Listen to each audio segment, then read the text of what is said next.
नमस्कार दोस्तों। जीवन में बदलाव होते रहना अत्यंत आवश्यक है, क्योंकि बदलाव ही जीवन की प्रकृति होती है, उसका स्वभाव होता है। और हमेशा अपने आप को सुधार करते रहने के वास्ते आज हम लोग कुछ एक ऐसे बिंदुओं पर चर्चा करेंगे, जिसमें हम लोग सुधार करके अपने जीवन का जो क्वालिटी है उसको बहुत ज़्यादा निखार सकते हैं। एक-एक करके देख लेते हैं। सबसे पहला है पैसा। पैसा में आजकल का सबसे बड़ा समस्या है कि हम लोग बहुत ज़्यादा खर्च करते हैं। जो चिंताएँ घेरे रहती हैं, जो समस्याएँ हैं हमारे जीवन में, हमें लगता है कि कुछ शॉपिंग कर लें, कुछ खरीद लें, तो उससे हमारे समस्याओं का जो दर्द है, उसमें कमी महसूस होती है। लेकिन 5 मिनट की खुशी है यह। आपका पैसा चला जाता है, थोड़ी देर की खुशी मिलती है और वापस पहले के जैसा आप हो जाते हैं। कई बार हमारे घर में सामान भरा हुआ रहता है ऐसे चीज़ों से, जिसका हमने 6-6 महीने हो गए हैं, कभी खोल के देखा नहीं है, कभी उसका प्रयोग नहीं किया है। तो ऐसी स्थिति में खर्च पर अंकुश लगाना काफ़ी ज़्यादा ज़रूरी है। आप अपने घर में जो-जो सामान है, उसमें से एक हिसाब करें कि कम से कम 6 महीने नहीं भी तो साल भर से ज़्यादा अगर हो चुका है और उस सामान को आपने नहीं स्पर्श किया है या प्रयोग नहीं किया है, तो सबसे पहले वह किसी को दे दें, किसी के काम आ जाएगा। और कम खरीदें, खर्च पर अंकुश लगाएँ। आमदनी जितना भी हो, उसका 10 से लेकर 15% बचाने का प्रयास करें हर महीने। यह नियम बना लें कि जैसे ही पैसा आपके हाथ में आए, 10 से लेके 15% आप उसको अलग रख दें। और खर्च पर अंकुश लगा लिया, बचत कर लिया। अब रहा इन्वेस्टमेंट, तो इन्वेस्टमेंट के लिए मुझे ज़्यादा कहने की ज़रूरत नहीं है। बहुत सारा एजुकेशनल मटेरियल आपको यूट्यूब पर मिलेगा। पर्सनली स्टॉक मार्केट पर बहुत ज़्यादा भरोसा करने के लिए मैं आपको नहीं कहूँगा। ऑप्शंस बहुत है, अगर आप इन्वेस्ट करके पैसा ग्रो करना चाहते हैं, कम पैसे हैं तो भी ऑप्शंस बहुत हैं। बैंक से शुरू करके, सोना से शुरू करके, चांदी है, द्रव्य जितने भी हैं। उसके अलावा स्टॉक मार्केट में कुछ रख लिया, बॉन्ड डिवेंचर में रख लिया, ईटीएफ खरीद लिया, इंडेक्स फंड के बारे में जान लिया। ये सब आप देख सकते हैं। बैंक में एफडी करा लिया अगर ज़्यादा पैसे हैं तो। ये सब आप रिसर्च करें। इन्वेस्टमेंट तो 3 पहलू हो गए, खर्चा पर अंकुश, बचत, निवेश। अगला हम लोग आते हैं स्वास्थ्य पर। स्वास्थ्य 2 तरीके से देखना है, एक है मानसिक स्वास्थ्य, एक है शारीरिक स्वास्थ्य। मानसिक स्वास्थ्य अच्छा होना चाहिए, हर हाल में अच्छा होना चाहिए। इसके लिए आप या तो मेडिटेशन करें, अगर उससे काम सबसे पहले समस्या है, यह पहचानना ज़रूरी है, तब आप उसका समाधान बेहतर ढंग से कर पाएँगे। समस्या को कैसे पहचानें? सबसे आसान तरीका है पहचानने का कि आपके ज़हन में क्या हमेशा टीवी की तरह कुछ चलता रहता है, गाना चलता रहता है, पुरानी बातें जो आपने की हैं, या विभिन्न-विभिन्न कल्पनाएँ करते रहते हैं, हर समय कुछ न कुछ चलता रहता है, चलता रहता है, चलता रहता है, चाहे आप जगे हुए हैं, चाहे आप सोए हुए हैं। टीवी हमेशा दिमाग में चालू अगर है, तो वह एक बहुत बड़ी समस्या है, उसको आपको समाधान करना ही पड़ेगा। दूसरा तरीका है पहचानने का कि रात को बहुत देर हो जाता है, आप अपने आप को कारण देते हैं, तरह-तरह से समझा लेते हैं कि मेरी ज़िम्मेवारियाँ हैं, मेरी ये समस्याएँ हैं, मेरी वो समस्याएँ हैं, इसके चलते मैं जल्दी सो नहीं पाता। लेकिन प्रायः देखा जाता है कि 12-1 बजे रात तक आप जगे रहते हैं, नींद नहीं आती, सोते भी हैं तो स्वप्न काफ़ी आते हैं, सुबह में जगते हैं तो भी स्वप्न देखते-देखते जगते हैं, तो यह एक समस्या है। दूसरा, शारीरिक में अगर देखें, तो हर समय थका-थका सा लगता है, कहीं जाने की बात सोच कर ही आलस आने लगती है। चलते हैं तो दम फूलने लगता है, हाँफने लगते हैं। सीढ़ी पर चढ़ के कहीं जाते हैं, तो खड़ा होना पड़ता है 2 मिनट, या काफ़ी ज़्यादा देर तक चल नहीं पाते हैं, छोटे-छोटे डिस्टेंस के लिए टैक्सी लेना पड़ता है। तो ये सब कुछ चीज़ें हैं, जो आपको पहचाननी पड़ेंगी और इन पर काम करना पड़ेगा। व्यायाम के लिए आप एक नियम बना लें, आधा घंटा डेली चलना ही है। और अगर आप सब सक्षम हैं, तो प्रयास कीजिए दौड़ने का। दौड़ने के लिए या चलने के लिए आपको खुला मैदान या नीचे उतरने की भी ज़रूरत नहीं है। मैं कहता हूँ 10 फीट के जगह में 10,000 कदम आदमी चल सकता है आगे पीछे करके। दौड़ना है और जॉगिंग करना है तो एक जगह खड़े होके आप वहीं पर खड़े-खड़े जॉगिंग कर सकते हैं, जंपिंग कर सकते हैं। तो ये आपका एरोबिक्स में आ गया। इसके अलावा आप वेट ट्रेनिंग कर सकते हैं, लोहा उठाने का। डंबल खरीद लिया 1 किलो, 2 किलो, 3 किलो, 5 किलो अपनी क्षमता के अनुसार और वो कर लिया, दिन भाग कर दिया। आज एरोबिक तो कल वेट ट्रेनिंग, आज कंधा किया तो कल छाती किया। हाँ, पैर किया। पैर तो आपको डेली ही करना है क्योंकि पैर वो आधार है जिस पर सारा शरीर खड़ा है और छाती के इस भाग से लेकर जांघ तक ये जो ट्रंक पोर्शन है शरीर का, बीच का भाग है, यह प्रयास करें कि हल्का रहे। गैस ज़्यादा ना हो, पेट में भारीपन है तो उसकी समाधान करनी पड़ेगी। स्वयं अगर नहीं कर पा रहे हैं तो किसी चिकित्सक की सलाह लें। न्यूट्रिशन, अब आता है न्यूट्रिशन, उसके लिए आप बैलेंस्ड मील लेने का प्रयास करें। फल हो गया, सब्जी हो गया। अगर ज़्यादा पैसे की दिक्कत है तो डॉक्टरी सलाह लें, चिकित्सक से पूछकर कोई मल्टीविटामिन का एक कैप्सूल ले लें जो दैनिक आप खा सकें। इसके बाद हम लोग आते हैं एक्शन पे। जब हम लोग ज़्यादा सोचने लगते हैं कि यह करना है, लेकिन यह करने के पहले इसके बारे में सारा ज्ञान इकट्ठा कर लें, तो एनालिसिस पैरालिसिस का शिकार हो जाते हैं। बहुत ज़्यादा सोचने का नतीजा यह होता है कि हम लोग सोचते ही रह जाते हैं और काम शुरू करने में या तो उसको जानबूझकर टालते हैं या काम शुरू ही नहीं हो पाता। तो जो बड़े जानकार लोग हैं, जो सफल लोग हैं, वह यह कहते हैं कि आप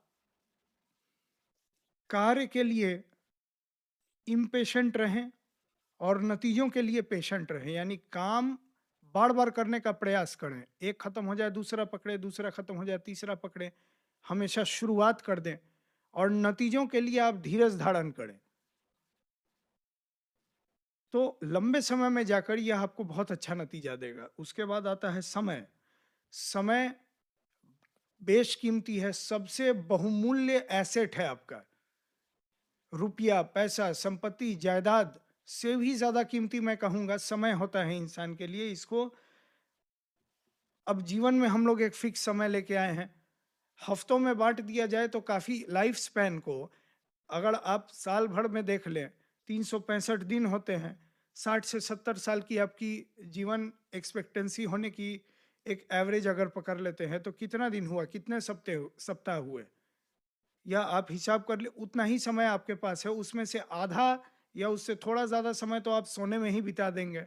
उसके बाद जो आधा समय बचेगा, उसका लगभग 1/3 से ज़्यादा भाग आप काम में बिता देंगे। तो बचा खुरचन कुछ 2, 4, 5 घंटे, उसमें आपका परिवार है, बच्चे हैं, माँ-बाप हैं। तो अपने लिए आप कितना क्या 1 घंटा भी निकाल पा रहे हैं डेली? यह सवाल अपने आप से पूछिए। वही आपका समय है। उसी में आप अपने उन्नति का उपाय कर सकते हैं। उसी में आप अपने एक्सपीरियंसेस को गैदर कर सकते हैं। उसी में आप नॉलेज एक्वायर कर सकते हैं।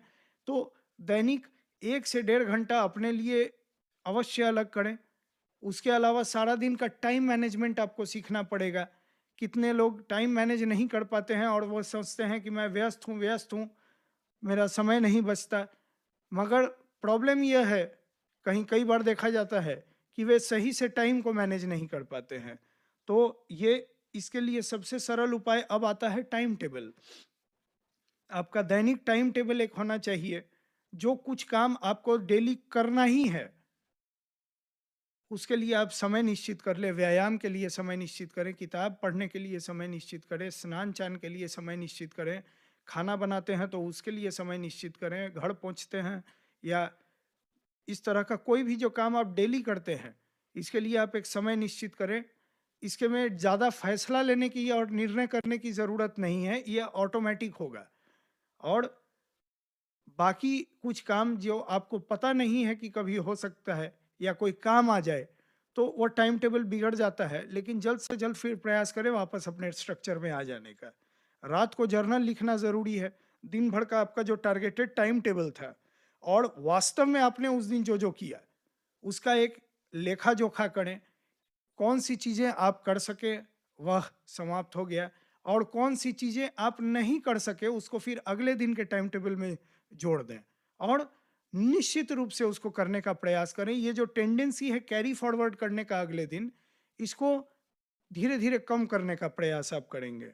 उसके बाद आता है डिसीजन मेकिंग। अगर इसमें सबसे आसान सूत्र है कि अगर आपको किसी चीज़ का निर्णय करने में ज़्यादा समय लग रहा है, तो उसका जवाब प्राय प्राय ना ही होगा, ऐसा मान के चले। सबसे उचित जवाब उसका ना होगा, ऐसा प्रायः देखा गया है, एक्सपीरियंस से यह कहा जा सकता है। अगर आपको ज़्यादा सोचना पड़ रहा है, अगर आपको ज़्यादा जोड़ घटाव गुना भाग करना पड़ रहा है, तो अच्छा है कि उस समय के लिए वह काम आप नहीं ही करें। उसके बाद आता है समाज, आसपास। आप जो आसपास के आपके सबसे करीब के 5-6 लोग हैं, उनके स्वभाव का छाप आप पर भी पड़ता है, इसमें कहीं से कोई संदेह नहीं है। इसीलिए अपने आसपास के भीड़ को बड़ी सावधानी से चुनिएगा। जो लोग आपके जो लॉन्ग टर्म गोल्स हैं, जो आप लंबे समय में हासिल करना चाहते हैं जिस उपलब्धि को, उससे कंसिस्टेंट जो लोग हैं, ऐसे लोगों का समाज बने तो सबसे अच्छा है। माँ-बाप हैं, पत्नी है, परिवार है, इसके अलावे जो मित्र हैं आपके, उनमें देख लें कि कोई ज़्यादा शिकायत तो नहीं करता है, कोई अपने फेलियर को अपना ब्रांड तो बना के नहीं बैठा है। वह बार-बार यह तो नहीं कहता है कि मैं तो निर्दोष हूँ, मैं हमेशा ट्राई करता हूँ, लेकिन दूसरों के कारण मैं कुछ कर नहीं पाता, इसने मेरा फ़ायदा उठा लिया, उसने मेरा नुकसान कर दिया, मैं तो सीधा-साधा हूँ। ऐसे लोगों से बच के रहें। इनके कहानी सुनने में तो बहुत रोचक लगते हैं, लेकिन इनके नेगेटिविटी का असर आपके स्वभाव पर भी पड़ता है और धीरे-धीरे आप भी वैसा बनने लगते हैं। कृपया इन्हें प्रणाम करें और इनसे जितना तक हो सके दूर रहें। उसके बाद आता है एक्सपीरियंस। जीवन में नॉलेज, एक्सपीरियंस और हेल्थ, यह सबसे ज़्यादा ज़रूरी होते हैं। और एक्सपीरियंस में खर्चा मैंने कम करने को बोला है शुरू में, अच्छी बात है। लेकिन एक्सपीरियंस में बनाने के लिए बहुत ज़्यादा खर्च करने की ज़रूरत नहीं है। आपके अगर माँ-बाप हैं, बुज़ुर्ग हैं, तो आप उनकी सेवा करें। कुछ अपने लिए खरीद के ले जाते हैं आप, तो बिना बताए उनके लिए भी खरीद के ले जाएँ। छोटे-छोटे बच्चे हैं, उनको प्यार दें, उनको घुमाने ले जाएँ। कुछ बाहर से खरीद के उनके लिए ले आएँ। थोड़ा-सा उनके साथ बैठ के कोई भी एक गेम खेल लीजिए, थोड़ा देर क्रिकेट खेल लिए, थोड़ा देर बैडमिंटन खेल लिए, ये सब होता है एक्सपीरियंस। मित्रों के साथ कहीं लोकल आप घूमने चले गए, बहुत ज़्यादा दूर अगर जाने की क्षमता आप में नहीं है, तो अपने शहर के भीतर किसी घूमने 10-12 ठो घूमने वाले जगह का लिस्ट बना लीजिए और ज़्यादा खर्च करने की ज़रूरत नहीं है। घर से खाना खा के जाइए, या बाहर में अगर खाना खाना है तो महँगा जगह भी होता है, सस्ता जगह भी, अपने हिसाब से आप देख लीजिए।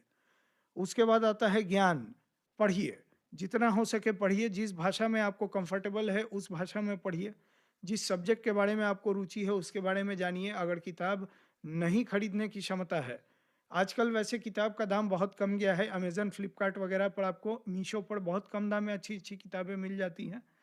अगर उसके वो भी आपके लिए संभव नहीं है या मुश्किल हो रहा है, या उसके अलावे भी आप और ज्ञान अर्जित करना चाहते हैं, तो यूट्यूब एक बहुत अच्छा साधन बन सकता है।